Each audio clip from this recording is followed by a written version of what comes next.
So bought at a true bulk price and processed correctly, Pokemon bulk can be surprisingly difficult to lose money on. Now, that's not to say it's impossible, and it's not to say that every card immediately is going to have value, or even that every bulk lot you get is going to be uniformly the same. Everyone is different. Bulk boxes are kind of like a box of chocolates. You never know what you're going to get. Everything that comes in has to just have an exit path behind it. So whether I am listing it by myself, or whether I am pulling it as a grading play, or I'm just gonna put it back in a different box, and once that box gets full enough, I'm gonna ship it out to somebody that's gonna pay a decent price for it, and I'm gonna go through what that whole process looks like, as well as what my actual proceeds look like from it, from either an individual eBay listing all the way through what a bulk box nets me as well.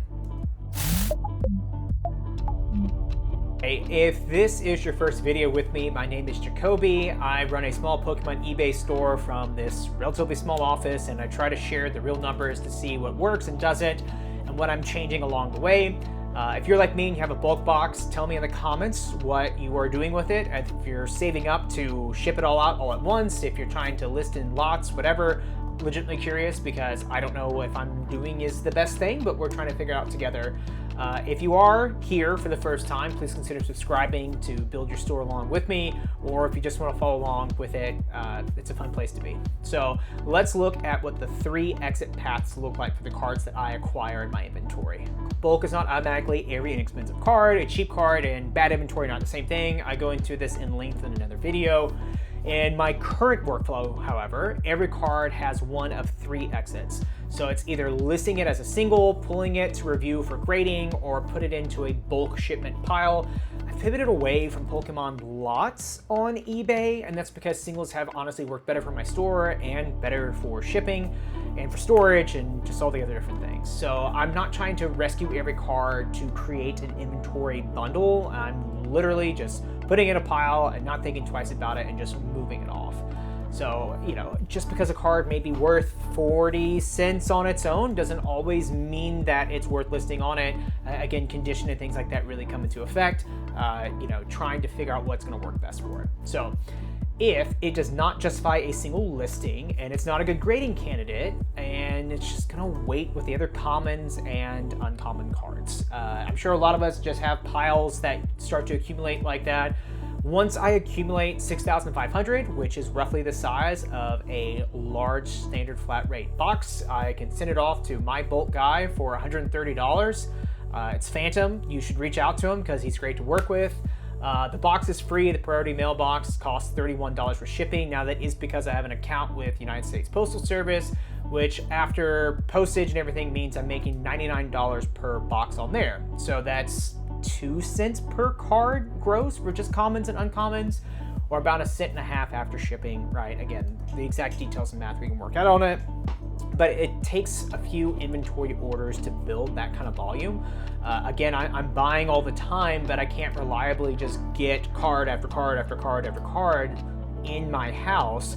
I have to figure out where I can realistically put it and stuff like that. Again, I've got small kids, I've got dogs, I've got a wife. Like, I can't just have boxes of cards just sitting everywhere. I don't want anything to become permanent office furniture. As it is, I have a new shelf put in and it's awesome, and it's just like, why didn't I do this beforehand? But here we are.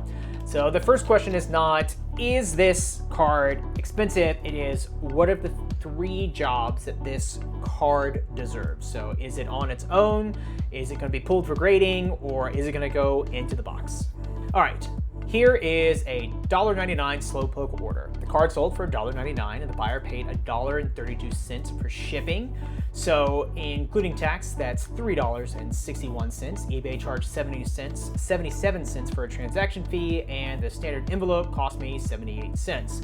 So after those amount, eBay shows that I earned $1.76 in order earnings. So here's the first clear answer. Again, this is the floor. This is the lowest it can go, and only goes up from here. So a cheap card earns an individual listing when real demand supports the floor. The shipping structure protects the order, and my workflow can process and fulfill it efficiently.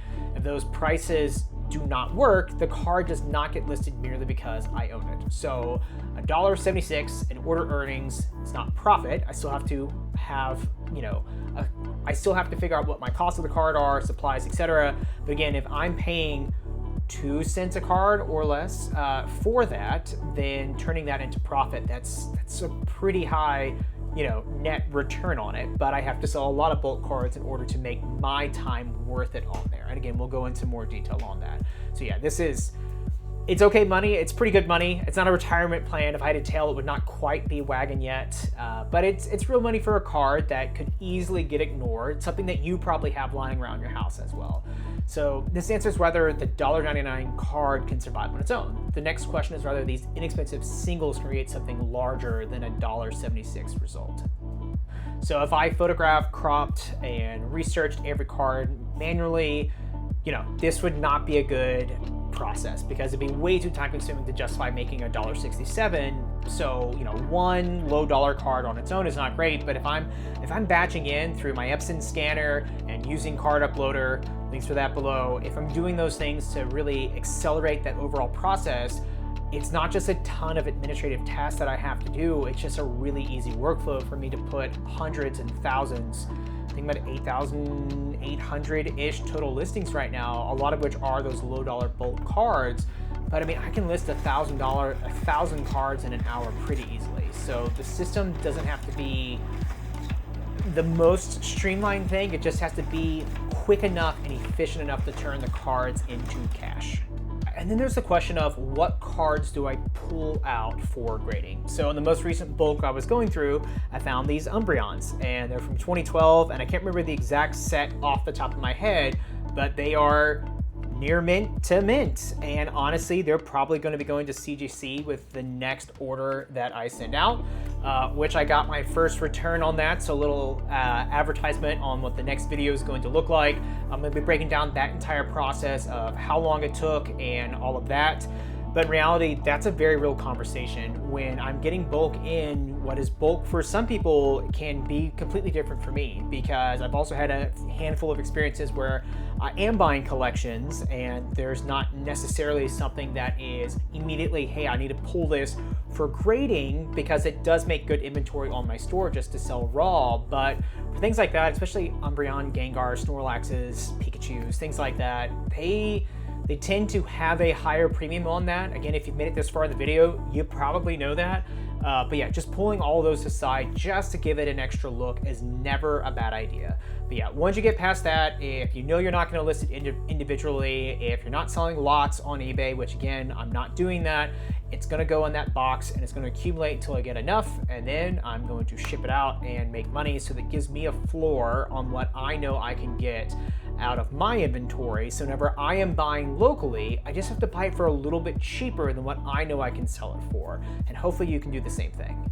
All that to say, now we get to the order that explains why I list inexpensive inventory. This buyer purchased 8 cards in one order. 4 were listed for $2, $1.99, and 4 were listed at $2.99. The original card total was just under $20. My quantity discount reduced that by about $4. The merchandise total was $15.94, and because they ordered that many cards, it did trigger the free shipping that I have on my store. eBay charged about $2.58 in transaction fees, and the screenshot's going to show 54 cents for the label. But just with context on that, it ended up being split between 2 orders, so that's why it only shows one of them on there. Combined both into a $1.07 shipment, and eBay splits the cost between the two. So for the 8 card order, eBay showed $12.82 in order earnings before inventory, supply, and labor. Again, the cards essentially cost me 2 cents a piece, so a lot of that really comes out to profit. So after the discount, the average merchandise price was exactly $1.99 per card. I didn't plan that, but when I was looking through my recent orders to look for a video idea, it really popped out, so I figured like, hey, might as well. So this is the second payoff. The opportunity is not one spectacular $1.99 sale, because again, you're not going to make a living or a retirement doing stuff like that, but having enough of them together, the right inexpensive cards for one buyer to build a meaningful order. And fun fact, these were all the Eeveelutions, so tons of fun. Actually messaged the buyer to see if they were cool with me combining the shipping, etc., and it made it work out really great for them.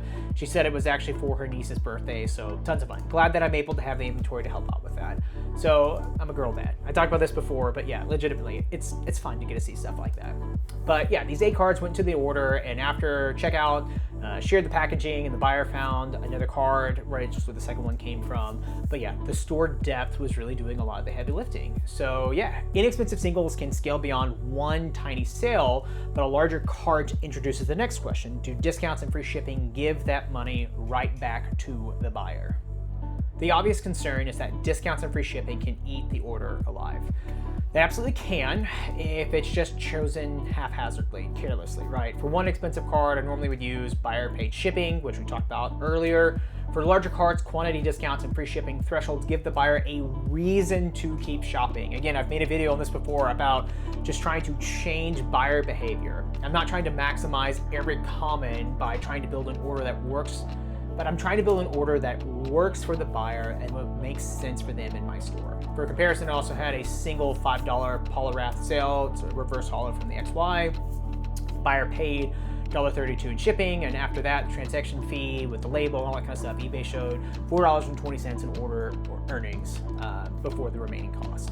So of course, I'd rather sell a $5 card than a $2 card if it works basically the same, and let's face it, it is literally the exact same amount of work. The less it is not that cheap inventory is better, it just has to support stronger cards and deepen the store. So instead of just having all baseline cheap inventory, we got to have a mix of all of it. So that way, hopefully they are stacking and creating larger orders and adding more things to their cart. I really wish there was a way that I could just clearly advertise that on my store directly. I have a banner page on the home site that on my landing page within eBay, but I wish on the individual listing it would say like, hey, add to cart, and then you get the discount versus, if people just click buy now, which is super common for Amazon, eBay, whatever, right?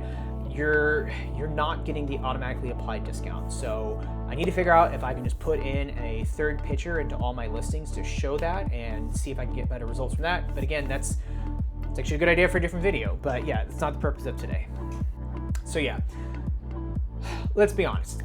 If you don't have your systems locked in, meaning that you don't have a quickly and efficient way of scanning in cards, of batch uploading 500, 1,000 a day onto your website, onto eBay, onto TCG Player, wherever, then yeah, a lot of this is gonna feel like just spinning your wheels, right? I know I made the joke about like it just being admin work, and it very quickly can turn into that, but if you've got your systems locked into place and if you need help with that, I'm happy to assist with it. I've got videos on the channel. If you want to leave a comment below, I'm happy to answer any questions on there. But in reality, like I know I can efficiently list, let's call it 1,000 cards in an hour. And that is sifting through the bulk that comes in, that is scanning them, that is taking those images, that is putting into Card Uploader, that is taking them from condition, sleeving them, and then putting them into my boxes, which by the way, I'm at 4 total boxes now because I've crossed over 8,000 cards in active inventory. I can do all of that in an hour, maybe less, probably less. But yeah, if I had to take photos of every single one, then that's not an efficient use of my time, and none of this makes sense without it. So all of this is about maximizing our time, because at the end of the day, I probably only have about 2 hours between full-time job and family of trying to accomplish these things. So being as efficient as possible really, really does go a long way. Here's one more order I want to take a look at, and this is the clearest picture of what I'm trying to build. The buyer purchased 11 cards. The listed price was a shade under $54. My discount reduced it by $8.40, leaving about $45.50 in total sales. Buyer paid $48.61, which includes tax. And then there's a transaction fee from eBay, and then an ad fee from eBay as well. eBay showed $32.72 in order earnings before inventory costs, supply, labor, store overhead, etc. Now, these were not 11 per pure bulk cards. The order included the cards all the way from $2, my floor, all the way up to 12. And honestly, that's kind of the point. The inexpensive cards don't carry the order, they just add to it, right? And having enough relevant inventory encourage the buyer to keep looking through. It's almost like they're imitating what I'm doing, where I'm looking through my bulk piles and I am sifting through what I perceive as valuable cards from it, taking it and then listing it, and they're looking through my 8,000 cards and they're sifting to find what they're looking for, and it just creates this cycle of like, okay, I'm working to provide this and they're looking in order to buy this. So yeah, some random common that they might find would be pure gold for them because they needed to complete a particular master set or whatever that they're working on. But yeah, I don't know, for me, the lower value cards are just providing depth and creating eyeballs on my store, and that's a really good place for it to be. So the answer is the scale question. The inexpensive cards do not have to carry the whole order. The job is to help the right buyer keep shopping, to keep them stay on platform.